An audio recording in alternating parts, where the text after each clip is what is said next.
자, 알겠습니다. 74페이지죠. 민간 임대주택의 건설 특례라는 부분 또 한 문제가 또 계속 나오고 있는 그런 식의 파트입니다. 중요한 파트죠. 자, 민간 임대주택도 주택입니다. 주택이기 때문에 30세대 이상 그렇게 건설할 때는 주택법의 사업계획 승인을 받습니다. 또 30호 미만 29개 이하 건축할 때는요, 건축법의 건축의 허가를 받습니다. 이 말은요, 따로 민간 임대주택 건설만을 위한 따로 절차는 없다. 이렇게 아시면 되겠습니다. 그래서 이 편에서는요, 건설 절차가 아니고 건설에 관한 지원, 특례가 등장을 합니다. 민간 임대주택 건설할 때 어떤 지원 혜택이 있겠다라는 의미가 이게 포함되었겠죠. 그래서 1번 딱 보시면요. 이 건설을 위해서 국가기관들, 국가, 지방자치단체, 각종 어떤 공공기관 참 많겠죠. 또 지방공사가 있습니다. 이들은요, 이 토지를 각종 어떤 국유지 등에 대해서 공급을 할 때는요, 민간 임대주택 건설 임대사업자한테 우선 공급을 할 수 있다, 할 수 있다, 할 수 있다 표현하죠. 할 수 있다니까 잘 안 할 수 있어. 그래서 또 강행하기 위해서 2번 상이 중요하겠죠. 요 중에서도 보시면 특히 국가, 지방자치단체, LH, 즉 토지주택공사와 SH, 지방공사겠죠. 국지토지들은 그들이 조성한 토지가 있으면 1% 이상 범위에서 대통령령으로 가는 비율 이상에서 실제는요 3%입니다. 지금 3% 이상은 임대사업자한테 공급을 해라. 업무상을 딱 주죠. 하여야 한다. 이렇게 업무를 줍니다.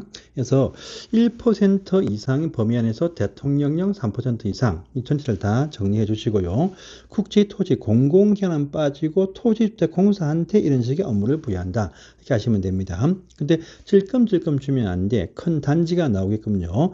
2개 이상 단지가 나오도록 15만 제곱미터 이상 면적 3만 평 정도 되는 땅 거기로 줘라. 이렇게 하는 부분이 있습니다. 여기까지만 보세요. 자, 그러면 또 이렇게 해서 위에 1번, 2번 요 경우에 의해서 공급받은 임대사업자들이 그 땅을 들고 있으면 안 됩니다. 공사의 사업에 착수를 해야 돼요. 그래서 보시면은요, 이렇게 민간 임대사업자한테 주어진 바로 그 또 우선적으로 매각을 해준 그 땅에 대해서는요, 이 공급받은 날부터 2년입니다. 4년 이하에서 대통령령이지만 실제는요, 요 2년으로 적용합니다. 2년 안에 임대주택 건설, 즉 착공을 해야 됩니다. 착공이 업무가 주신답니다. 근데 만약 공급을 했는데 1년 6개월 되어도 착공을 한다라고 통지가 없다라면 하세요라고 촉구, 경고를 하게 됩니다. 경고함에 불구하고도 합쳐서 2년 안에 건설 착공하지 못한다라고 하면요, 이 공급했던 이 토지를 다시 뺏어갑니다. 그래서 환매하거나 임대차, 토지 임대이면 임대계약을 해지할 수 있다. 딱 되어 있죠. 이런 부분 전체 3번도 다 정리해서 꼭 보시기를 바랍니다. 그 다음에 또 4번 보시면 이 주택건설사업체, 즉 분양아파트 짓는 사업자입니다. 이들이 보시면요, 이 위치가 좀 안 좋고 하면 또 지역이 좀 안 좋으면요, 잘 안 팔릴 수 있어. 이럴 때 보시면 10년짜리 임대죠. 공공지연 민간임대 또는 장기 일반 민간임대 사업자한테 이 단지 전체를 통분양도 할 수가 있다. 돼 있죠. 그래서 일반적인 이 분양 시장이 좀 안 좋으면 임대 사업을 할 자, 그래서 분양을 하지 말고 뭐 10년 장기 임대 등을 목적으로 하고자 하는 그 사업자한테 몽땅 조금 더 싸게 해서 통분양 할 수가 있다라는 부분도 여기에 포함이 되어져 있고요. 또 간선시설 설치할 때 보시면 민간 분양 아파트보다 먼저 임대주택에 먼저 우선적으로 설치를 해줘라 라는 부분이 있겠죠. 물론 공공주택 특별법에 가시면 공공분양 또 공공임대를 위해서는요, 이 민간 임대보다 더 앞서서 최우선적으로 공급을 하게 되어 있다는 부분도 나올 것입니다. 참고하시고요. 자, 6번 사항도 중요하네요. 수용, 사용이라는 부분 중요합니다. 자, 장기 일반이든 공공지원이든 둘 다 민간 임대 사업자입니다. 민간 사업자입니다. 그래서 토지에 대한 강제 수용권은 원래 주어지지가 않지만요. 자, 공공지원이든 장기 일반이든 묻지 않고 내가 85 이하짜리 실제 보시면 공급 평수가 아니고 주거 전용이겠죠. 30몇 평 이하, 또 24평, 실제는 24평이죠. 85 이하짜리 민간 임대주택을 100호 이상 건설하기 위한 목적에서 해당 그 목적 대상 토지 면적의 80% 이상의 각종 어떤 소유권 또는 사용권을 확보를 했습니다. 그런데 나머지 20% 미만의 토지가 매입이 안 되면 이 사업이 현저하게 곤란하다 판단이 딱 되어지면요, 원래 이 사업이 공익사업이 아닙니다. 사업입니다. 공공지원 민간임대도 공익사업이 아니에요. 그런데 이 85 이하짜리 100개 이상 지으려고 80% 땅을 확보했다. 나머지 땅 알았기 때문에 잘 못하겠다고 하면요. 시도입니다. 시도예요. 시도. 국토장관 아닙니다. 시도지사한테 이 사업을 우리 사업을 공익사업으로 인정해달라고 지정을 요청을 할 수가 있습니다. 그러면요, 시도에서 공익사업자 지정을 해줄 수가 있습니다. 그런데 이 지정을 지정을 해줬다 해가지고 별 의미는 없습니다. 그러면 이 지정 받고 난 이후에 요 임대사업자가 요 현재 80%가 넘어가서니까 20% 안 된다 할지라도 사업계획을 세우면 사업계획 승인을 내어주거든요. 사업계획 승인. 이 사업계획 승인을 공사계획을 잘 세워서 사업계획 승인 받는 순간에 이 사업이 수용권이 발생하는 공익사업법상의 사업인정으로 간주가 딱 되어집니다. 이 사업인정 간주가 되어져야 이때부터 협상해서 땅을 안 팔면 강제 수용권을 밟을 수가 있다는 의미가 포함이 되었죠. 근데 요 협의가 안 될 때 바로 수용 절차를 밟는 것이 아니고 일단 재결 신청을 꼭 모든 사업을 하게 되는데 거기 수용 부담금 재결 신청을 토지 수용이 하게 되면은 이것은 1년 안에 해야 된다. 이것이 기본 원칙인데 에도 불구하고 이 사업도 에도 불구하고 일반적인 공공사업처럼 해당 사업 기한 안에 천천히 요 재결 신청해서 강제 수용 절차를 밟으면 된다라고 하는 또 특혜를 주게 됩니다. 그래서 이것도 전체 통째로 딱 외워주세요. 85 이하 임대주택을 100호 이상 지으려고 80% 이상의 토지 사용권을 확보했다. 나머지 토지가 매입이 안 된다. 사업이 힘들다. 하면 시도지사한테 공익사업자 지정을 요청해서 공익사업 지정을 받아올 수 있는데 공익사업자 지정 받고 난 이후에 주택건설사업계획 승인까지 얻어야만이 사업 인정이 된다라고 하는 부분 보시고 요 재결 신청은 모든 우리 토지 수용사업처럼 사업기한 안에 할 수 있게 해준다. 이렇게 해서 요 전체를 통째로 정리해 두시기 바랍니다. 그 다음에 또 7번 사항도 중요하죠. 각종 어떤 특혜를 또 줍니다. 그래서 요 특혜는 말입니다. 장기 일반 민간 임대 사업자나 단기 일반 신설 전달하고 한다면 일단 빼고 얘기합니다. 장기 일반한테는 혜택을 안 줘요. 공공지원 민간 임대주택 사업자한테만 특혜를 줍니다. 건용청 혜택을 준다라고 합니다. 그래서 건폐율과 용적률 같은 경우에 말입니다. 해당 민간임대 장기 일반이든 공공지원이든 간에 원래 원칙은 말입니다. 그 땅에서 이 법에 있는 상한선을 배제하고 해당 그 지방자치단체 조례에서 정하고 있는 요 기준 용적률을 적용시킨다가 기본적인 원칙입니다. 그런데 공공지원 민간 임대주택은요, 여기 지방 서울시나 인천시나 있는 지방 조례에서 정하고 있는 상한선을 무시하고 법에 있는 상한선을 다 쓸 수 있게 해준다라고 하는 특징을 줍니다. 실제 준주거지역을 보시면요, 법에 있는 상한선은 대지 면적에 대비해서 500%의 그 상한선이 있지만은요, 실제 서울시나 인천시 등의 지방 자치단체를 보시면 전부 다 400% 이렇게 또 100% 삐고 400%게 강화시켜 놨습니다. 낮춰놨어요. 근데 그것이 공공지원 민간 임대는 그 400%가 아니고 법에 있는 상한선 500% 다 쓸 수 있게 해준다는 의미가 이게 포함이 되어 있습니다. 그러면서 우리가 여러분들 연립과 다세대 같은 경우에 층수가 4개층 이하이죠. 그런데 우리가 이미 배웠습니다. 도시형 생활주택의 조건을 갖추어서 승인받으면 주택선언 층수를 5개층으로 해준다고 혜택을 한 층을 더 주죠.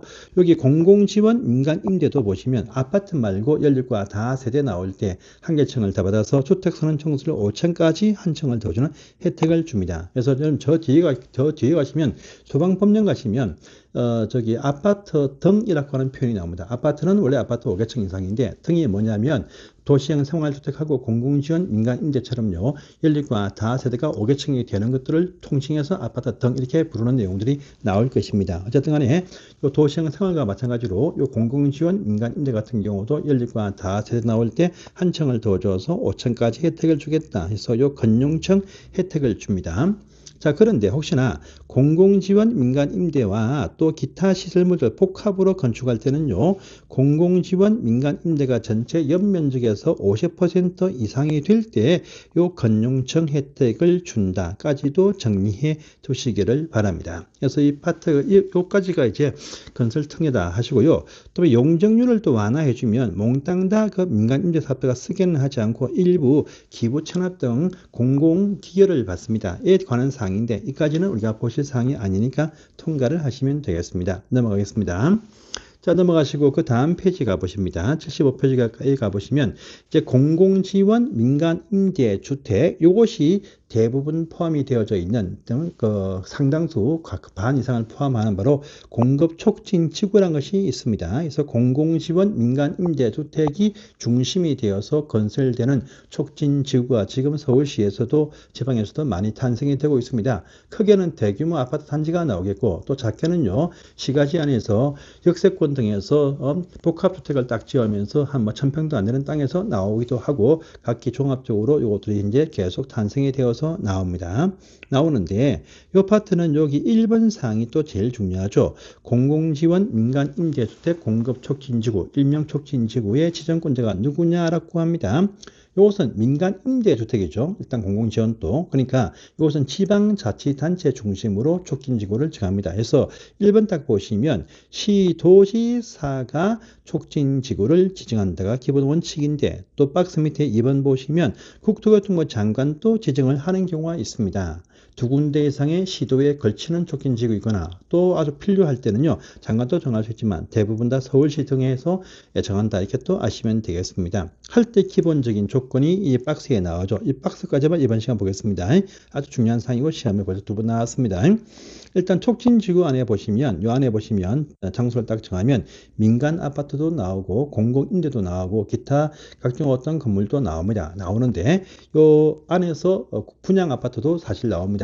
단지가 클 때는요. 그런데 요 전체 주택들 가운데에서 50% 딱 절반 이상은 바로 공공지원 민간 임대주택이 건설이 딱 돼야 돼. 나머지 50% 미만 가지고 장기 일반 민간 임대든 일반적인 분양 아파트든 집어넣을 수 있다는 의미입니다. 그러면서 요 최소 면적이 나옵니다. 적어도 이 면적은요 5,000제곱미터 한 1,800평, 2,000평 요점 이상이 되어야 된다가 기본적인 원칙입니다. 그런데 서울시 안에 역세권에 보시면요, 자그만 곳도 나옵니다. 그래서 역세권 등이죠. 역세권 등. 이 안에서는 1,000제곱미터, 즉 300평 이상만 되어도 한 동짜리 짓는 그 공공지원 민간 임대주택 공급촉진지구도 지정을 할 수 있고 또 지정이 많이 되어져 있습니다. 그래서 이 기본 조건을 외우시고 이제 그 밑에 A, B, C, D 있죠. 이것도 꼭 봐주십시오. 해서 보니까 그것이 어디냐 하니까 도시 지역에서는요, 최소 면적이 역시 최소 기준 5,000 이상이 필요하다랍니다. 그런데 도시와 연접되어져 있는 도시와 바짝 붙어 있는 이런 장소입니다. 이런 장소는요 2만 제곱미터만 되면 되겠다. 그래서 조금 불편하지만은요 어떤 뭐 편의시설 이용하려면 버스 한번 타고 한 두 곳을 오면 다 있다. 이 의미가 포함이 되겠죠. 또 혹시나 도시와 또 비도시에 걸쳐서 정하는 경우도 있습니다. 이때도 보시면 도시와 인접한 것과 마찬가지로 2만 이상이 필요하다. 이거 딱 보시고요. 그러면서 저기 시골 농촌 갑니다. 농촌으로 가볼 때는 농촌은 멀죠. 그쪽에는 아무것도 없어요. 그래서 그 단지 인근에 단지 상가에 보시면 있을 거 다 있어야 됩니다. 그러니까 10만 제곱미터 이상이 필요하다. 3만 평은 필요하다. 그래야만이 뭐 이게 단지가 대규모이면 초등학교도 집어넣을 것이고 단지가 대규모이면 그 상가도 좀 많이 집어넣어 가지고 뭐 안에 슈퍼마켓도 집어넣고 이렇게 해야 안 되겠습니까? 그러니까 10만 이상이 필요하다. 이게 되는 부분이 있습니다. 이것도 기억하시고요. 또 세 번째 보시면 요 촉진지구안에 보시면 도로나 공원 등은 뭐 팔지 못하는 땅이죠. 그래서 이 팔지 못하는 땅 말고 파는 땅들 가운데에서 주택이 아닌 용도로 토지는 50%까지만 가능하다. 초과하지 못한다는 부분 보이죠. 그래서 공공지원 민간 임대 주택 중심으로 해야 되는데 상가가 대부분 다 깔고 있다. 공장이 있다 하면 안 되겠죠. 그래서 이 유상 공급 돈을 받고 파는 땅 중에서 거기 주택이 아닌 용도는요 50% 초과하지 못한다. 그런 부분까지 이 박스 전체를 다 통째로 정리해서 이해해 주십시오. 자, 나머지 사항들은요 좀 시간이 좀 설명이 좀 필요하니까 다음 시간에 보겠습니다.